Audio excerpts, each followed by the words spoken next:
Sonic the Hedgehog is a film now.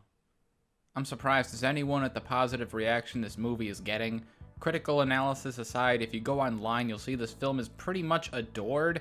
Phrases indicating the movie is surprisingly good or not as bad as it could have been are popping up a lot, which is always a red flag, but especially with this film, I think it sets a bad precedent. In case you're one of the two people who don't know this, Sonic's design was drastically changed after the first trailer because, fucking look at him. The fan reaction was supposedly so strong that Paramount people decided to change the design to something more familiar, and now a lot of people are saying we owe it to them to see the film since the Hollywood elite decided to listen to the common fan for once. Not to sound like a conspiracy theorist, but I wouldn't rule out the possibility that this was Paramount planned from the beginning and that you're all being conned. I refuse to believe that a single person on the face of the earth thought that people would be okay with this design. They knew the original design was bad, only used it in the promotional material, and didn't actually change it. Either that, or the producers intentionally made the studio animate the whole movie with the bad design, knowing they would tell them to change it later. Movie studios treat animators like trash anyway, so it's not like that's out of character. Then they exploited the massive overlap between meme culture and gamer culture for this infinite feedback loop of free advertising with this monstrosity, and then created a false narrative of fan appreciation for even more free advertising.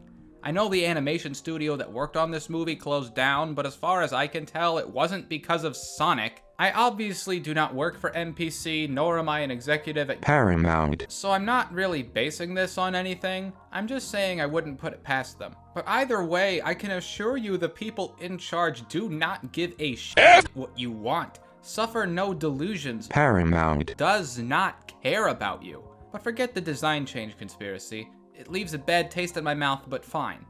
Is this movie any good? No. I have never seen a movie where literally everything is just an inch below par. This is the definition of a below-average family movie. It reminds me of other films like Smurfs or Kangaroo Jack if you took out everything that made them horribly obnoxious and left the bare-bones kid movie plot they were framed around. I'm sad to report it was actually kinda boring. Hate to say it, but the film would probably have left a bigger impact if they used the original design. Not that it would be better, but I'd certainly feel something. If you were hoping for a movie rife with funny meme potential, there's actually very little of that. A good half of this movie is James Marsden driving Sonic to San Francisco because he doesn't know where San Francisco is. Why don't you just give him a map?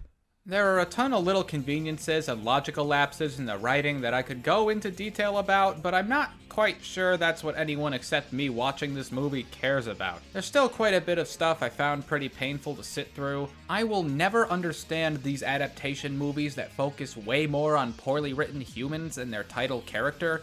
It was stupid in all of these films, and it's stupid here.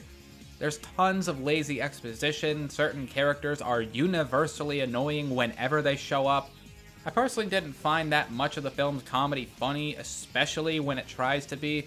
There are count 'em, two obnoxious Olive Garden product placements and 2 separate instances of Sonic flossing. I'm actually going to give some credit where it's due to Ben Schwartz's voice performance as Sonic for actually managing to give the character some charm. Especially in the recent games, Sonic is kind of a smug asshole. So it's nice that his 90s skater boy-like attitude is a bit more genuine and wholesome. The movie tries to get away with way too much sentimentality, and not that it really worked, but those moments would have felt so much more out of place if it weren't for this more sarcastic, childlike approach to the character. Jim Carrey was the only part of the film with any personality to it whatsoever. He is absolutely miscast as Dr. Robotnik. Instead, he reminds me of a bloodlusted Sheldon Cooper. But in isolation, I didn't find his performance as annoying as I thought I would, and he's the only human performance that stood out in any way. But yeah, I guess everything else in the movie was pretty underwhelming. I can't say anything was offensive or even all that terrible, but there's a real disconnect between the source material and the movie, like there is in a ton of these kinds of movies. It's not really well written or funny. There's a lot of lazy plot elements. I mean, there's way worse you could do as far as family movies go, but that's not really saying much. This is the definition of a 5 out of 10 movie that is on the half of being closer to a 4.